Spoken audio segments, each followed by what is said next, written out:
Well, welcome back to the Creator Spotlight podcast. My name is Francis Zierer, and on this show, I speak to creators and folks who work around the creator economy about the craft and business of being a creator and what that even means. Today, we're speaking with Jesse Feister, Executive Director of the Webby Media Group. Jesse recently joined the organization after spending 4 years at Twitch, where he was the global head of creator marketing for 3 years. I should say I'm speaking to Jesse on Friday, April 10th. But this episode will be released on Tuesday, April 22nd, the same day the winners of the 29th Webby Awards will be announced.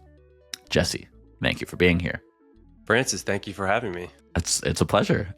Okay, so you started at the Webby Group pretty recently, I think just a couple months ago. What is your mandate coming in? What is your remit? So yeah, I'm about 3.5 months in. I started in January. So still sort of learning a lot. It's a iconic brand. It's been around. We're on our 29th year. So I have a lot to learn, but I also didn't come in sort of cold. I knew the Webbies really well, had been following the Webbies almost my entire career, was involved with a Webby nominated project about 5 years ago. Did not win, but was nominated. So I had that taste of... I was honored last year, so I feel you. Yeah, you know the feeling. So for me, really... The mandate is at a high level ushering the Webbies into the next era, right? Like it's a brand that has been very important to how the internet, I think, has evolved. You know, we've always been supporting innovation and creativity as the internet evolves and as formats and ideas sort of come to market. We're usually ahead of the curve in sort of embracing and accepting and recognizing these sort of new ways of creating, usually before the traditional, players might get behind them. Mm-hmm. An example that I just heard recently, but it's a good sort of example of sort of how the Webbies step into the space. I mean, it's not that long ago where it was actually like very controversial for Jimmy Fallon to be putting content on YouTube, right? I'm sure it was like a huge deal for NBC and how they talked about it. And, the Webbies jumped on immediately. Like, this is sort of like how it's going to be. We need to be recognizing these formats. And so Jimmy Fallon was like, I think, Person of the Year that year, in part because of sort of how he was able to jump in and take what he did into the internet earlier than a lot of people. Mm-hmm. Blogs, newsletters. I mean, these are all sort of things that we take for granted now, but there was a time where they just were not considered to be legit. It was interesting, but it wasn't like a real format. And so there's always been this space because of the way technology evolves, because of the way the internet sort of brings new ways of connecting with people to the world fast, where there's sort of this space for legitimacy to be built. And I think the Webbies have played a really important role in sort of making sure that these new formats get the credibility they deserve and sort of acts as a bridge to more sort of traditional mainstream entertainment and media community. Yeah. So I've been, aware of the Webbies probably about 15 years or so when I was going into college and studying digital media. I can't recall exactly, but for me, it always has been this like legitimizing body within the bounds of the internet. Why was this edition, the 29th edition, I know this predates your joining too, but if you can speak to why this was the right year to create a dedicated group of awards specifically for creators? Yeah, so I inherited these choices in some ways, but I completely not only support them, but I think it's a really big part of why I am here. Mm-hmm. Is I think the very clearly creators, this sort of format is becoming not just sort of a way to distribute content. It's not just like, oh, you can post a video on social media, but the actual format of being a creator has sort of reached a peak where it makes sense to sort of define and clarify what excellence is and start to put some, some definitions around what excellence looks like in this space. And I think the pandemic was this moment where it just exploded, where people really, really quickly figured out how to use the platforms. There were people watching. And so a couple of years later now, the formats are sort of mature enough that it really makes sense for them to be their own distinctive category for the Webbies. Again, we've been recognizing creators for years across different categories. We've had like social media Mm-hmm. categories. We have podcast categories, even video and film. So it's not like this is like a brand new space for us, but we've never really made the distinction of saying like this is actually a format that is sort of deserves its own lane, so that the work that's being done can sort of be judged along the merits of what it's doing, what the format itself is now. Yeah. So I think this isn't a question, but I think it is worth stating. One of my ongoing projects with this series is to define the word creator in a broad sense, because I think it has a specific meaning on every given social media platform, right? And it originates on YouTube, creators on YouTube. A creator on YouTube is a little different from a creator on Instagram, et cetera. I'm interested in like, what's the connection? What's the broad sense? And I think that the Webbies now have this distinct category. There's a definition there too. But to that point, there are 8 parent categories in the Webby Awards, including creators now. And I'll read the other 7. There's websites and mobile sites, video and film, advertising, media and PR, apps and software, social, podcasts, and AI, immersive, and games. And so what's interesting to me about this is a lot of those other ones are specific types of media, which like creators have websites, right. They make video, they do social, but they're not all, just specific types of media. Like advertising, media, and PR is also kind of a more general one, which maybe when I see that, maybe that's separate from creators, and that represents like organizations doing advertising, media, and PR work, as opposed to creators, which are maybe more independent. And I'm pretty sure a friend of mine has I think it's under the social category, but it might be under advertising, media, and PR. A video nominated. It's currently winning. It's like, and within that, there's multiple creators. There's Kareem Rama, who does Subway Takes. There's The Rizzler. You have Taylor Lorenz, who's this kind of creator journalist. You have New York Nico. And so this is a company bringing together multiple creators for a social media video that is an advertisement. So the categories start to get blurry as they do. Yeah. On the internet. Yeah. But I guess my question here is like more specifically the thinking behind some of the creator categories were structured, which I'll give you one more thing actually before we get there. So it's split into 2 subcategories. There are the 12 individual creator categories, which are split into genres like comedy, food and drink, and sports. And then there are the 11 creator excellence categories, including best editing, best long form video, best series. So that for the listeners, kind of a way these are structured. But yeah, my question is how the Webbies then define creators as opposed to any of these other 7 categories. Sure. So I think we have a definition that I'll sort of speak to. I think we can talk a little more broadly too. Yeah. Because it's kind of like it's a word that means everything and nothing. It can. So the definition is really important. I know that's like a passion point of yours, but I agree with you. But I think there's a couple ways to look at it. So our definition, honoring outstanding content made exclusively for social platforms by creators and influencers. So it is more about the individual, or at least the nature of the individual. Granted, there are examples where brands are sort of playing in that space with collectives, but the difference is it's like an individual bringing their work to market, sort of unmediated, or as unmediated as possible. I think that's different from what you see on social, although the lines are certainly blurred. But there's a distinct sort of difference now between social media content and what an individual is doing sort of to bring their own creativity directly to an audience through a platform. And again, to your point, it varies depending on the service. Yeah. You have a very different type of creator live streaming versus what you might see in like a, long form on-demand content. But ultimately it's about recognizing the individuals and their contributions to bring their own creativity to market and to an audience. Okay, that makes total sense to me. And I think of like, the idea that like corporate personhood, right? Like corporations are people. This is almost like swinging in the opposite of that, like recognizing that one person can be a company and an organization in and of themselves. I think a great example that I've seen covered in a few places recently is Macy Gilliam at Morning Brew. She might even be up for a Webby.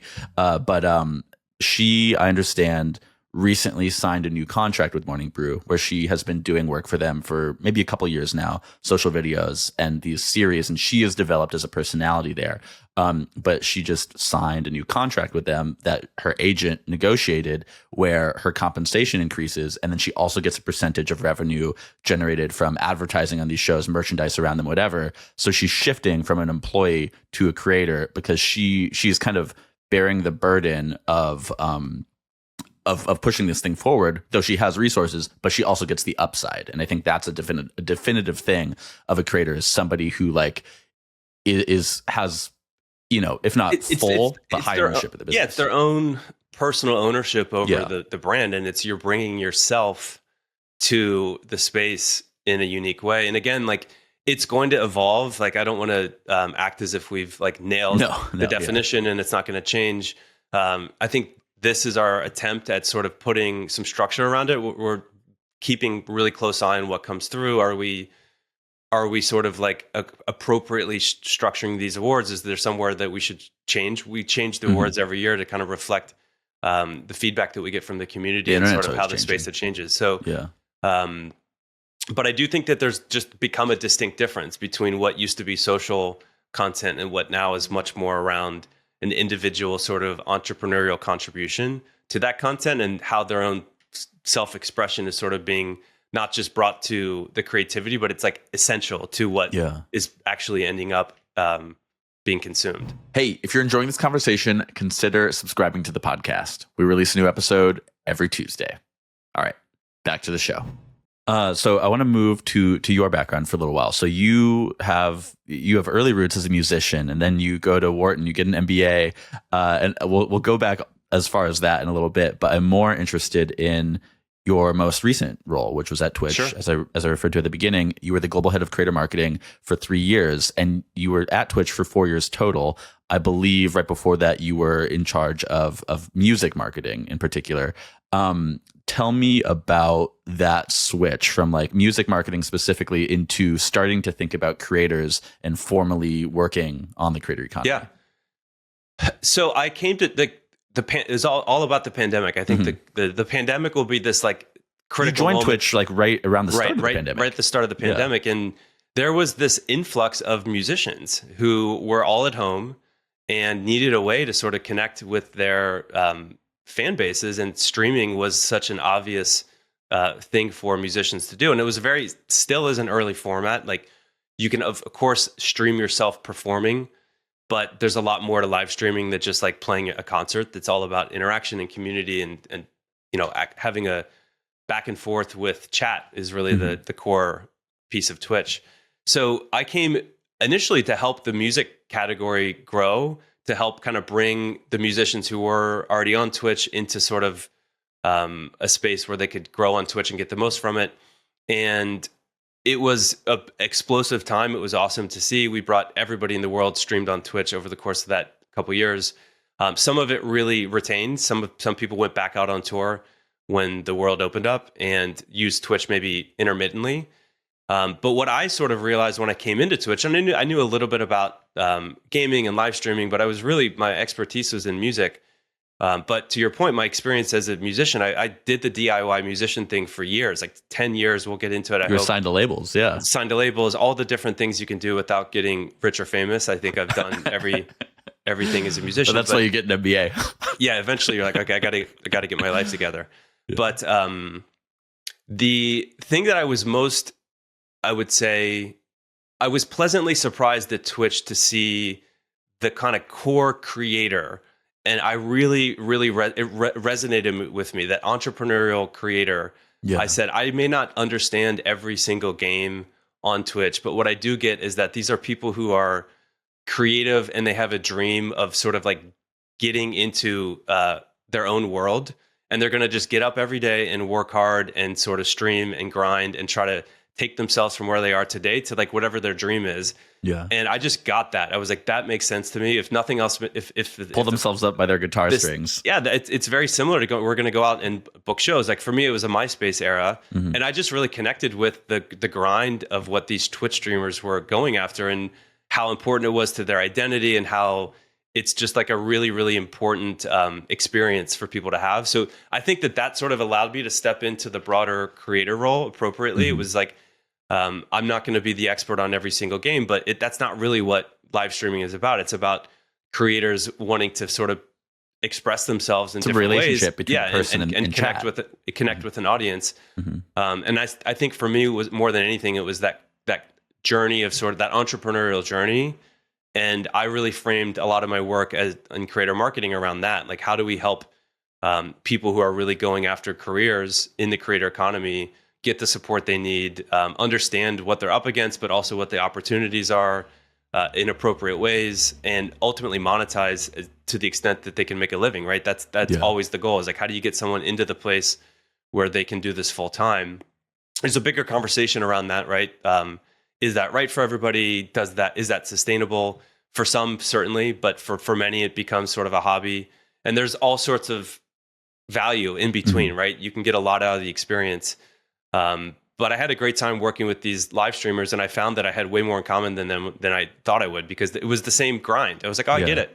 You're going for it, and I love that. So. Okay, there's a lot of threads I want to get into here, but first, I am curious about your background as a musician. So, I think one story I'll give right before I hand it over to you. I don't know if you're familiar with the musician, YouTuber, creator Andrew Huang, who I interviewed him. Yeah, I interviewed him about a year ago on the occasion of the publication of his book, Make Your Own Rules, which is kind of a memoir and a bit of a guide of like being a musician on the internet and making a living doing that. And he, like 20 plus years ago, maybe now, he got to start. Now, he's never had a proper job. He was selling his songwriting services on eBay when that was like the only way it would make sense to do it. He gets on YouTube. He grows there over the years, etc. But so while he's doing this and selling his songwriting services on YouTube, and you know, he's doing some live shows, etc., you are hacking it out there, touring, etc. So tell me, and it's the MySpace era. So tell me about your experience as a musician and how that kind of grows into like you gaining an understanding of business. Yeah. So, I grew up in Cincinnati, Ohio, Midwest, very, very much a place where you're not really supposed to go try to be a musician, although there are many great creative people that come out of Ohio. It's not really like people are like, oh yeah, that's a good idea, you should go try to be a musician. It's the heartland. It's like, get a real job, do something that actually works. But the internet was, for me, like the opening that was not there prior. I was old enough I downloaded Napster when I was 16. It was like, this is a whole new world. I got access to all of this music that I never would have had before. And it sort of ended up breaking and reshaping the music industry. And there's an interesting conversation around that. But at the time, I was like, this is just amazing. And it's free. And the step right past that was you could start to discover and connect with musicians who were making music all over the world pretty quickly. And so I think what was formative for me was the idea that you could, instead of just having to go get a record deal and like send a demo out, you could put music up on the internet. It was MySpace, it was pure volume. And you could just go out and start connecting with fans directly and try to build an audience that way. And we did it, right? To a certain extent. I moved to Chicago. That was like the MySpace was in its absolute sort of peak. MySpace had a record label for a minute. We were signed there, and then it fell apart. So I've been, all the different platforms. I actually wasn't aware that MySpace had a record label, which is kind of a really interesting, like early way of like a social platform making some kind of creator program. Right. It was probably one of the early creator programs when you think about it. But it was very, very sort of formative for me, because it wasn't just like make music and have someone market you and make you famous, but you have control. Like, you are in the driver's seat. The more you do, the smarter you are. The more you understand about not just making music, but also all of the other things around that, like that's actually going to impact your success trajectory. So it's also hard, right? You have a dream. You're up against everyone in the world telling you it's like not a good idea. Even when it is. Real quick, sorry to butt in. What was your band? How many people was it? So I was a drummer. Okay. So I played in a number of different bands over the years, from like rockabilly to pop punk to like radio pop. But the experience for me was really all about DIY, building a fan base from the ground up. And the fact that I was not in a big music market, I think forced that upon us. And I ended up with a record deal with Island Records, which was like immediately not the right thing, but it felt, I was able to go home on Thanksgiving and tell my family that I had It's a a record legitimizing deal. force. Right. After like 5 years, I'm like, they don't know what you're doing. They're like, what are you doing? Like, you're on MySpace, like, you have fans. We don't know what this means, but something about having a record deal, everyone was like, oh, you've done it. I'm like, actually, it was the beginning of the end, because as soon as we signed the record deal, we were within a year shelved and stuck. And that's a whole different story. But many bands later, it was sort of time to move on. I didn't go straight back to business school. I actually jumped into startup ecosystem in Nashville, which was small, but there was a lot of overlap with the creative community. And I kind of got into a startup. I got a sense of how people build products. And then I launched a music company with some friends around basically accessing unrecorded music in the cloud. It was like that time. Spotify came to market. Everybody had music on hard drives. And all of a sudden, anyone who had like 10 years of unreleased music needed to have that music accessible to them in the cloud. And so we built a platform around that idea, eventually used by a bunch of the different music companies around the world. And we had a small exit. And anyway, I stayed in music for years past that. But it was always about the internet allowing new ways of doing things, whether it was files, being able to collaborate faster, to Spotify bringing all sorts of new ways of getting music and reaching fans. So I want to talk about the general artist to business pipeline. I know this is something you're passionate about. You co-authored a piece on this in the Harvard Business Review last year, where it was you and two others, and I don't know, collectively you interviewed 150 people who started their lives in creator careers before joining the traditional labor market, and you identify 3 skills that are very valuable to be translated from creative work to business work, which are a growth mindset, a bias for innovative action, and intrinsic motivation. So tell me more about this, like this jump and how you've seen it work for other people, your theories of it. So I think that I ended up working in all sorts of startups and business, and I always felt that everything I'd ever done as a creator, as a musician, was like directly related to me doing anything in the world. I felt it so strongly that those experiences were like who I was and why I was able to like get stuff done and why I was, motivated in the way that I was. But it was almost impossible to explain that to someone else. They're like, if you don't have that experience, you're like, well, wait, how does being a musician have anything to do with you being a startup product founder manager or a product person? And so I realized I wasn't alone. I met a friend, the person I co-authored the paper with, who had studied at Berklee School of Music, and he had gone into something completely outside of entertainment. He worked in healthcare innovation. And he was like, dude, if you think you have a problem telling people what you do, imagine me. I'm with doctors and financiers all day, and they don't take what I've done seriously at all.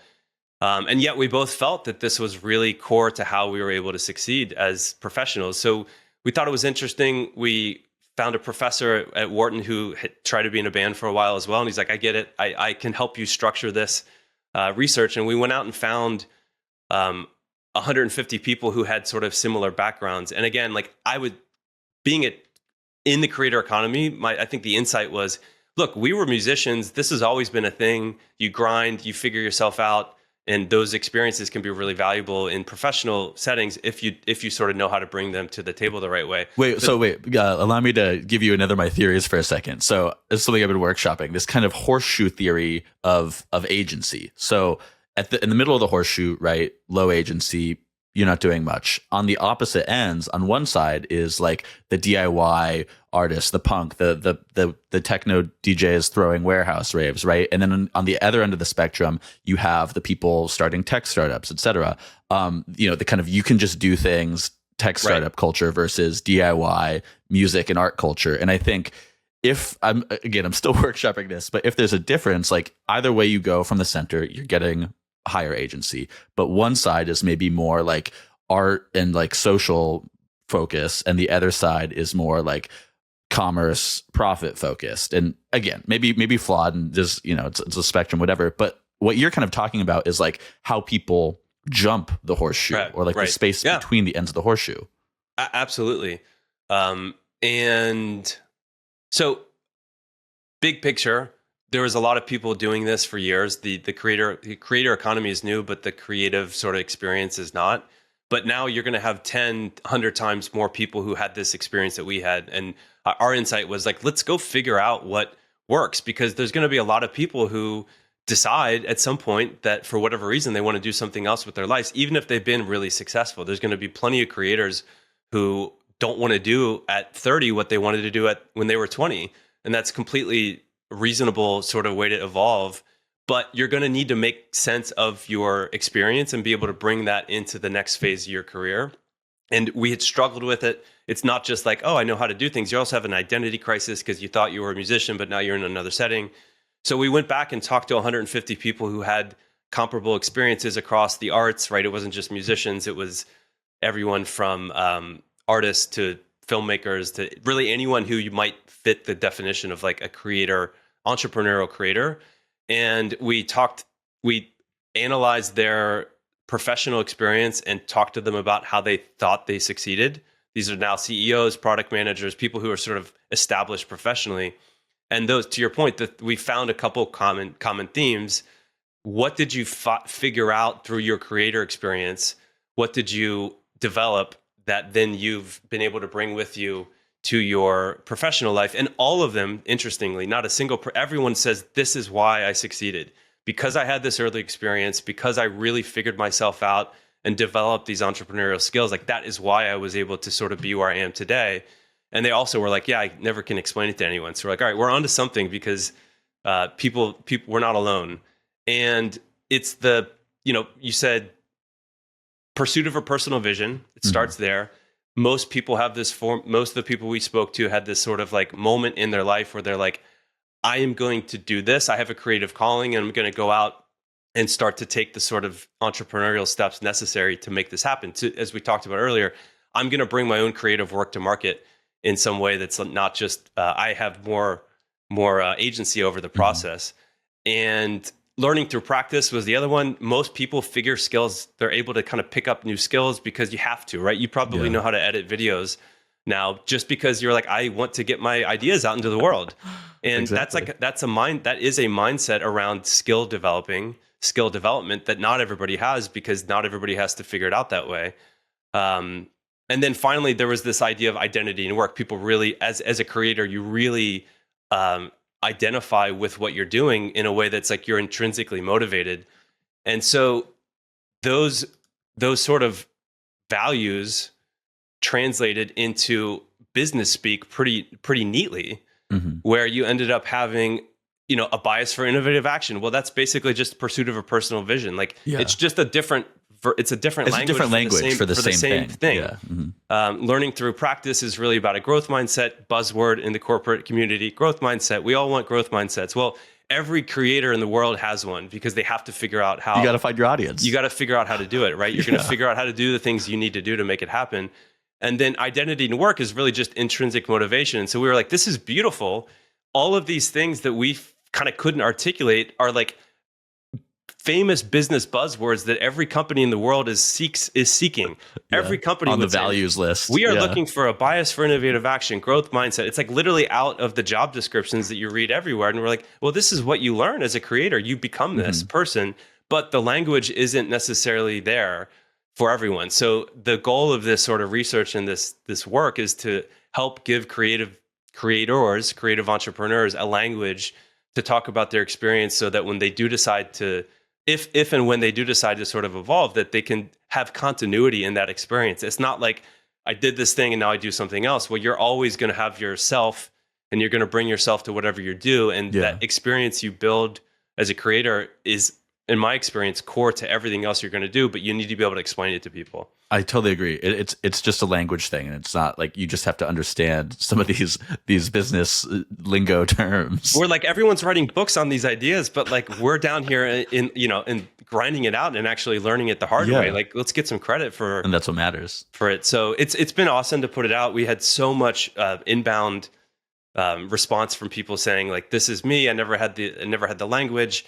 There's also an important aspect around the identity crisis, because I think it's really common, at least for me. It's like, I was a musician. Like, that is everything I was. Like, defined myself as a music person, and that's like how I sort of, the story I told myself was that. And I think that many creators are the same way. You're like, I've sort of defined myself around the work that I do. Yeah. And the unlock, I think, from what we found and what I've found is, it's not that your work is who you are, but you bring yourself to your work. So as long as you define yourself as sort of below the work you're doing, you can bring that same self to a lot of different domains and still be sort of authentic. Yeah. It's not that I'm a musician. I'm just a person that likes to make things and to do engage in things. the world. Yeah. And so I can do that in various different ways. So I can express myself in different areas of life and still be the same person. And that was sort of an unlock that we found as well. Yeah. No, I love that. Were there any people, whether of those 150 people you spoke to, or maybe when you were at Twitch and working with creators, like particular creator business models? Which I say that I'm like, well, what is a creator business model? I guess it's somebody who, as we, who's producing and distributing digital media as a core part of their work. But any specific creator business models you've seen that are really strong or sustainable, or they don't have to be like, this person's making millions, but like this person's making a sustainable living? I think there are a couple different levels to it. When you're smaller, if you're just getting started, or if like that kind of like niche stage, I think what's really different now than maybe 10 or 15 years ago was the capacity to sort of monetize a small community is just fundamentally different. Like Patreon didn't exist. Twitch was very much about individual. Patreon also something founded by a musician who, exactly. Jack is a great example of a creative entrepreneur. I'm sure he would, he definitely fits that mold. Yeah. And so I think monetizing a community early and being able to sort of keep a core group of people really, really engaged, and using the monetization tools that are now available to sort of sustain that is available now in a way that it wasn't 10 years ago. I think that that's great. I think it also requires a lot of work. It's sort of this like ongoing grind that you have to sustain to keep the monetization happening, but it's also there. It didn't used to be, right? You could have a big audience or a sustained audience, but how are you going to monetize them? For us as musicians, is like, well, maybe we can sell them t-shirts every month, but like you can't sell a t-shirt every month. How were you making money when you were a musician? Was it the label fees and merch and touring? Just that? It was almost all touring. Yeah. And it's not a ton of money, but how big was the band too? How many so right. Well, it went from 5 to 4, so it got a little bit easier. But like you play shows where you get paid, certain shows you get paid more. You just sort of figure out how to make it work. And then you would sell CDs, and like we sold downloads. It was just like a really messy time. It was like no one was making any money in music. It was probably the actual dip of the music industry. Yeah, well, maybe the worst time. The historic dip actually is exactly when I was right in the middle of it as a musician. But so I think like monetizing a small community, that's something I saw at Twitch that I was sort of fascinated by. You have a lot of people who are not famous, they're not huge, they're working really hard, and they're doing something really well, but they were able to monetize through subscriptions and just creating sort of ongoing content that delivers. I mean, like Substack's another version of that. Yeah. That's now a thing now that didn't used to exist, but it's got this grind associated with it that I think a lot of people, I believe it will be hard for many people to sustain that forever. So the second, trend that I've seen, which is a little bit trickier, but I think as you grow, and what I've seen that's really interesting, is being able to sort of take the insights from your audience, because you're so intimately sort of aware of what you're doing and who the people that you're serving care about, what their needs are, all the things you might want to know about a market. You can really understand products or services that would fit that audience particularly well. And the jump out of the hamster wheel is to figure out how to build a product, service, or brand that uses those insights that you were uniquely able to glean because you know that audience so well, but then build a product that you can sort of step out of. So I am going to kickstart this product with my audience, and my insights are going to be the core for like building it. Okay, wait. So this is something I want to jump in on. Yeah. So another idea I've been workshopping, the idea that the creator economy is not necessarily a distinct industry as such, but a term we will in 20 to 30 years use to refer to this disruptive era where, like you said, when you were, working as a musician, it was maybe the worst time because this was when so many institutions were really starting to crumble, and ways of working and ways of doing business were changing because of the internet, right? Whereas now, over the past decade or so, these new ways of working and engaging with audiences and making money through the internet have been forming. But I think even as a bunch of legacy businesses kind of struggle or crumble or shutter or adapt, these new businesses are growing. Like Mr. Beast is always a classic example, right? But I think like over the next 20, 30 years, really even much shorter, over the next 5 to 10 years, a lot of these new media businesses will formalize, will grow large, will have hundreds to thousands of employees, whatever. And it's like, I wonder if, the ease of entry into digital media is going to it's going to be harder again, or if it will be a continual disruption, and that's what the creator economy is. But yeah, my theory is maybe that like we are in a period right now that will not last forever. That is just a reshuffling of power that like in 20, 30 years again, it might have crystallized and be harder to enter again. I think that's probably true. And also two things can be true at the same time. So a book I will recommend is The Master Switch. It's Tim Wu is a professor at Columbia. He worked in sort of like internet policy for the Biden administration, but it just puts the whole internet into context of like all the other media cycles and how there's always this like magical moment where a new technology comes to market. It's this like explosion of utopian creativity and anything's possible. And then eventually the cycle is such time after time that there's consolidation that sort of eventually becomes monopoly, and then it just starts over again. Yeah. So I think that's a really real thing, and it's already probably happening. But at the same time, it's not that it's going to go back to normal, right? You're going to have a new structure that will evolve from where we are today.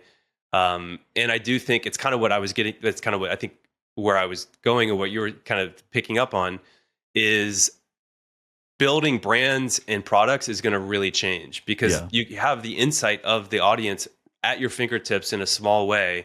You can basically test through feedback cycles what works quickly and cheaply, and then scale it if it's good. And the key is that like stepping away from the hamster wheel. So the brand needs to then be able to sort of take a life of its own. And that's what you see with Mr. Beast, or even like Skims or Prime, have all sorts of issues with the Pauls, but Ohio. So, but you know what I mean? Those are like, you walk into CVS and there's just now a product that you've heard of. You don't really necessarily know where it started, but how it started is very, very different than how it would have 10 years ago. So I do think that's like a trend that's not going away, but I agree with you at the same time that it's a cyclical evolution and consolidation is inevitable. Well, this is also, Slow Ventures just launched like a month or two ago now, a $60 million creator fund where like, maybe I'm misunderstanding some of it, but as I understand it, they are just looking to invest in product companies started by creators. And like the innovation there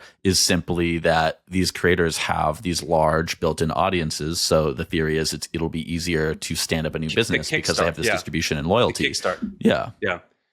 I think what's missing in that is the insight, the audience insight too. Mm-hmm. So it's not just oh, you have like an audience, therefore you can sell them something. You know what to sell them because what the desires are. Yeah, you are like intimately aware of what that community or what that like part of the market really, really needs and cares about. And that is a unique new reality that is, you do market research. You have people who spend time trying to figure this out scientifically, or you have someone who just lives it and breathes it and knows everything about this community so intimately that they just know what products are going to work. Priced in. Right. And so I think you're going to see a lot more of that. I think that's fundamentally different way of product development. But I also think that eventually there's a point where the brands just reach mainstream, penetration, and people are just like, well, I just got this energy drink. I don't really know who's behind it, but now it's here and I've heard of it. I just saw it next to Gatorade or whatever. Okay, something about the new technology bit too. You were talking about a second ago. You recently wrote a piece about AI and creativity. Something I took away from that I've been thinking about is that there's all the fear mongering about AI taking creative jobs, but you don't see so much about like, well, creative entrepreneurs, creators can actually be empowered to like not need as many maybe business consultants or strategists to help them do it. Like there's not much talk about like flipping that and like AI like actually empowering creators by giving them the knowledge, like democratizing creativity whatever. Let's say, Yeah, but yeah. what it does do is democratize business strategy and like the ability to execute like a marketing plan, right? Right. And the ability to, I mean, again, like there's different ways to look at it. So people are afraid AI is going to sort of replace creativity, which I don't believe. I think that if anything, It just makes it more valuable. It makes it more valuable. However, um, ask a creator if they do stuff that they don't like doing. Yeah. And you're going to have like a litany of things that are really tedious and not really the core value. And there's a lot of low hanging fruit to just use AI. Like from what I can see is just like a lot of things are going to probably become easier to do, which is good. And that also means that more people are going to be able to participate in the system because it just takes less effort to actually enter it. But you're still competing on your core creativity. Like what do you have to bring to the table at your core? Like, can you connect with another human being? Can you connect with multiple human beings? I do not think that AI disintermediates that. I think if anything, it's just, it's more likely to get down to the competition based on the best sort of creativity. Well, I think it goes back to agency, and like if you're in the middle of that agency horseshoe and you're not going to do much, like I'm very aware of this. There's your horseshoe. It's a good one. Thank you. I'm still workshopping it, but no. So like if you, I'm very well aware that like a lot of what I put out is this like advice that asking creators, how did you do this, how did you do that, whatever, and people aren't always willing to share. They're not always willing to give up like the tactic they use to make this video go viral, whatever. But I'm always like, I think they're misunderstanding what the giving away the sauce, because the sauce isn't necessarily the tactic, it's the agency, and that's the barrier. That's the thing, is maybe AI can put people who are more high agency much further ahead and leave the lower agency people in the dust. And that is definitely disruptive, but it's not something to fear if you value creative judgment and you think that that's like your core asset. If creative judgment is what you think is what is driving value, and it's what I think really matters personally, then the technology just becomes a means to an end to do it more effectively. Of course, it will change. Of course, it's not going to look the same that it looked 5 years ago. But creative judgment is about connecting with other people, and I think that insight is like timeless and was just not going to be replaced by technology. However, if you do something that doesn't require creative judgment, and that's a really big part of how you make a living, it is a risk, right? So I do understand the fear, but I still think that it's better to have more people being able to use their creative judgment to create value in the world, because that's what value is. I love that. Yeah. Okay, going back to the creator economy a little bit. So there are increasingly a number of businesses built around creators, not creators themselves, but strategists, managers, agents. We're just talking about the VC side of it. In as much as you are across this industry, where do you think are the most underserved areas or the biggest opportunities for like new businesses or services to pop up?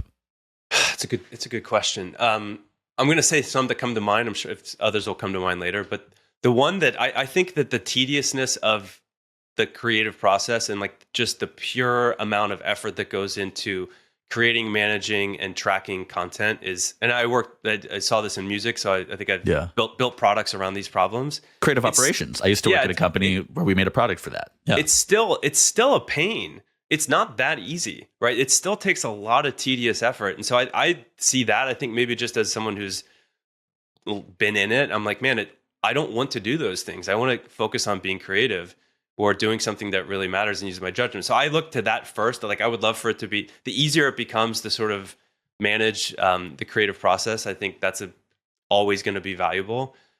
Project managers. Yeah. I think that like financing and funding of creativity and creators is interesting. I think it's also kind of misunderstood in the sense that your music is sometimes used as like an analogy, like, oh, well, there's record labels, maybe there should be creator, some sort of like equivalent model. But there's a pretty big difference in what IP is sort of generated. And with music, like the rights, the music, the songs or recordings themselves sort of live on. Whereas for a lot of creator content, while there is IP that sort of lives out in the world, I think it's a little more ephemeral, and the value of that content over time is less clear. Maybe that'll change. So I think when people think about, oh, we should just give record label models to, which is a terrible idea to begin with, because like, have we ever seen how bad record labels are? I would say record deals can be very bad. as someone that's lived it. They can be prisons. It's also a fundamentally different sort of investment. So like you have to continue to grind for that investment to pay off. And you're like investing in a person that you don't know where they're going to be in 5 or 10 years. I just don't think it's healthy to like lock people in to something where they have to keep doing the same thing over and over again. So I don't know. I think that financing of creators will evolve, but I think it's, and I think there's opportunities there, but I also think it's delicate and it's going to require people that really understand actually what it is to be a creator. Yeah. So I'm really curious. I don't know much about the state of music creators. Like I mentioned, I interviewed Andrew Huang last year. I interviewed another guy called Andrew Southworth, who he helps people like marketing their music and, cracking Spotify charts, etc. But I'm not really up on the state of music creators. But I'm curious, the Jesse of 20 years ago, if you were 20 years younger and you were trying to hack it as a musician, where would you start? What would you be doing to find success? I think the biggest change, and this is not just for music, but this is what I think is settled now in a way that wasn't settled. The access to feedback cycles is just like fundamentally different. Like you can put something out and immediately get a sense of whether it's resonating or not.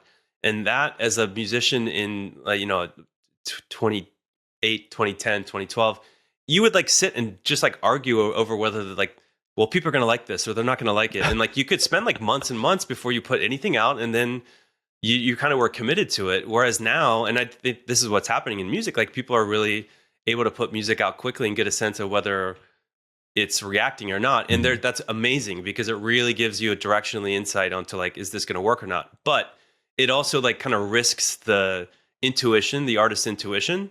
And so there's no easy answer for how to make choices like this. But I think you have to take the market feedback into consideration. You have to take advantage of the fact that you can get insights as to whether what you're doing is working. But if you have an artistic point of view and you feel very strongly that this is true, the best music in the world sometimes takes time to reach the right audience. And you can't take market feedback as like a binary good or not, but you also can't ignore it. So I would be spending a lot of time trying to understand what was reacting, but I'd also probably still be having similar arguments with my bandmates about whether it was really good or not. That's such a good point. Like the decisiveness. And this goes back to what we were talking about with like AI and creatives and creativity, where it's like, you still need to know, you have to have the decision making. You have to know when to say no to a thing, when to say yes. You have to have a good judgment for what's good, what's not. And I think about like 10 years ago, I think it was when the Kanye West album Life of Pablo came out, and he was like updating songs live. And then with Charlie XCX last year, she like all of her past albums, now the album art has been updated in the same style as Brat. And like you can now like reverse pretty much maybe not any, but so many of these decisions that you make creatively. And that, that brings its own, like we can argue for another hour whether that's a good thing. It doesn't really matter. It's what the reality is now. It is what it is. Yeah. So it's, so the feedback cycle is real. Market feedback is valuable. You can't let it get in the way of your intuition. I wish there was an easy roadmap for how to make that decision, but if there was, it wouldn't be such a esoteric, serious question. So for music in particular, I see that as like the biggest opportunity. And you're seeing it sort of change the music industry pretty much over the last 5 years. Like people know if something's working much, much, much more quickly. And that sort of changes the nature of how you build a music career. There you go. Last question. I'm not sure how much you can answer this, but next year is the 30th Webby Awards. Is there anything you can speak to about plans for that or how the creator category evolves? It's still early. We got to get through this year. So, as you know, we announce winners April 22nd, which is today. Today, if you're listening. In podcast time. And then the ceremony itself is on May 12th. But I think what I can say for sure is that we are making a huge, we will be continuing to embrace the creator world in more meaningful ways. I don't know exactly what that's going to look like, but it's a core part of my vision for where the Webbies go, and not just because it's a trend and it's a big deal, because I actually think it's what culturally important. It's what's changing the internet, and I also think there's like a real opportunity and value to be added. So I think that legitimizing people who are not taken seriously. I think maybe because of Twitch, I had to people game. Like, how is that a thing? And they're like, no one understood it. And I'm like, Yeah. this is a real thing that's impacting the world. And these are actually really, really credible, creative people who are doing something at a very, very high standard. So I think that there's just so much room to legitimize these formats still. And because the Webbies sort of have this credibility and are respected across the traditional, landscape in some ways, I think we can really help bring those formats into a place where they're taken more seriously and respected. I think everyone acknowledges them, but I don't think everybody actually fully respects what's happening yet. So I'm hoping that we can be a part of that solution. I look forward to seeing it. This has been a great conversation, Jesse. Thank you for coming on. Yeah, thank you for having me. Yeah. And listener, I will see you next week. This has been the Creator Spotlight Podcast.